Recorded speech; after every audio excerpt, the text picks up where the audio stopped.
Alright मेरे प्यारे प्यारे दोस्तों, मैं हूं हारिस सुल्तान और एक और अच्छी खबर आई है सऊदी अरब से। हमारे इंडिया पाकिस्तान में लोग सऊदी अरब को बड़ी गौर से देखते हैं क्योंकि जाहिर बात है एक बर्थ प्लेस ऑफ इस्लाम भी है। वहाँ पे जो होता है वो कम से कम जो हमारे जो बेचारे लंडे के मोमिनीन हैं उनके ऊपर भी उसका डायरेक्ट इम्पैक्ट होता है। ज्यादातर हमारे मुल्कों में इंडिया पाकिस्तान बांग्लादेश में सुन्नी है, इसलिए जो सऊदी अरब में होता है वो यहाँ पर भी होता है। अनफॉर्चुनेटली सऊदी अरब जो पिछले कुछ बल्कि जब से पाकिस्तान बना है 1920 से, जब से सऊद आए हैं तब से इसके अंदर बड़ी स्ट्रिक्ट वर्जन ऑफ इस्लाम वहाबीज़म था। और फिर जब उनके पास डॉलर्स आना शुरू हुए, पेट्रो डॉलर्स जिन्हें कहा जाता, तो वो उन्होंने मदरसे एक्सपोर्ट करने शुरू कर दिए। और पाकिस्तान में 70s के बाद वो मदरसे आए। और फिर वही चीज अब आप देखें कि जो नारे पाकिस्तान के मदरसे में लगते थे आज से 20 साल पहले, वो अब इंडिया में भी लगने लग गए। तो ये हम सारे कनेक्टेड हैं। इसलिए अगर किसी को ये भूल है ना कि हम बड़ी कुछ तोप हैं तो हमारे यहाँ तक नहीं हो सकता, ये आप लोगों की भूल है। और आजकल जितनी तेजी से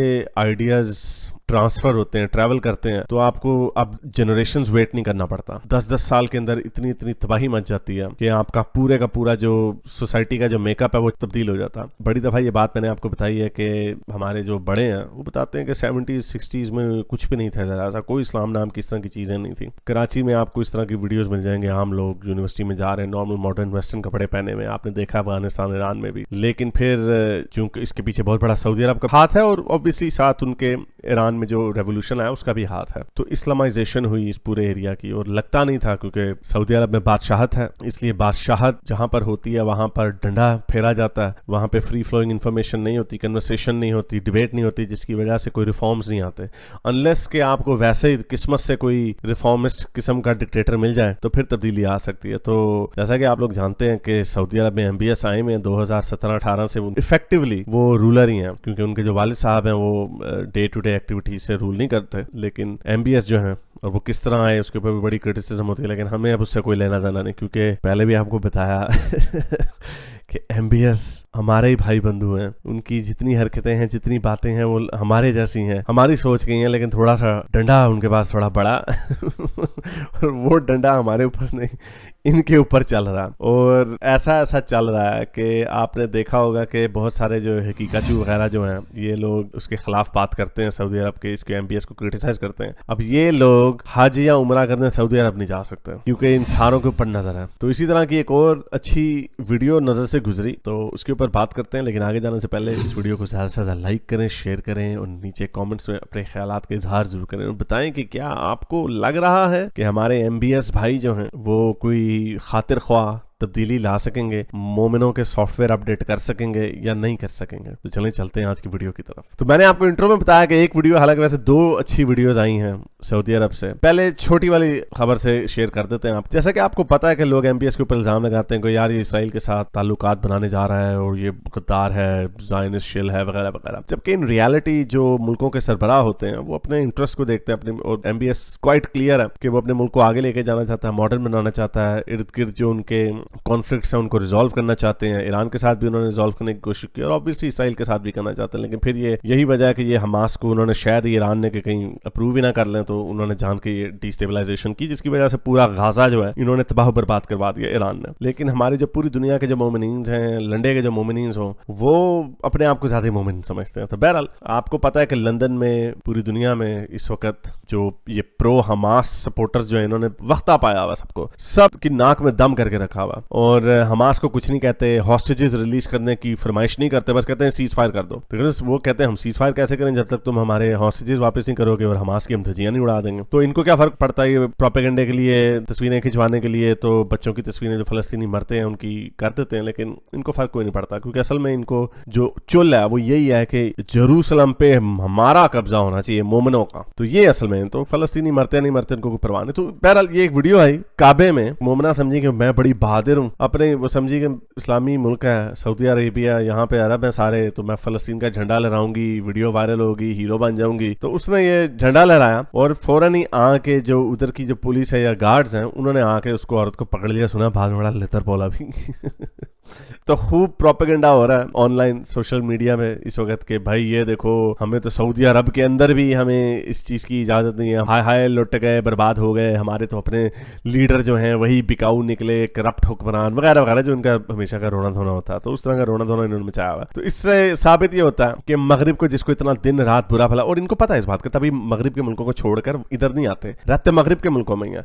ये दिल्ली हुसैन और ये मोहम्मद इजाब वगैरह जैसे सारा वक्त वेस्ट को गालियां देते रहते हैं, अफगानिस्तान को ग्लोरीफाई करते रहते हैं, लेकिन कभी आते नहीं है, अपने वेस्ट को छोड़ते नहीं है। तो मुनाफिक लोग हैं। मोमिन और मुनाफिक होना कोई इतनी कोई मुश्किल चीज़ नहीं है। बहुत कम आपको मोमिनीन मिलेंगे जो मुनाफिक नहीं होते, बहुत कम, मोस्टली मुनाफिक ही होते हैं। ये इंटरेस्ट जो होता है सूद को, उसको भी डिफेंड कर लेंगे, ये कोई भी काम डिफेंड, ये उसी तरह ये अपने आप को बाहर के मुल्क में रहना भी डिफेंड कर लेंगे। हालांकि कुरान शरीफ में ऐसे लोगों के लिए अल्लाह ताला ने कहा कि जहन्नुम है, अगर तुम्हें ऑप्रेस किया जा रहा है ना काफर के देश में, तो तुम्हें चाहिए कि तुम अल्लाह के किसी इस्लामी मुल्क में या सल्तनत में मूव हो जाओ, और अगर नहीं होगे तो तुम जहन्नुम में जाओगे।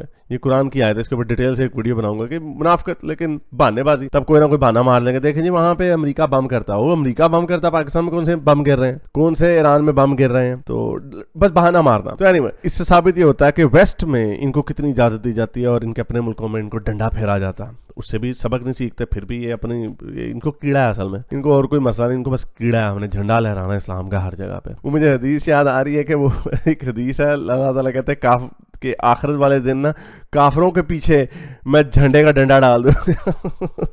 ये हदीस है।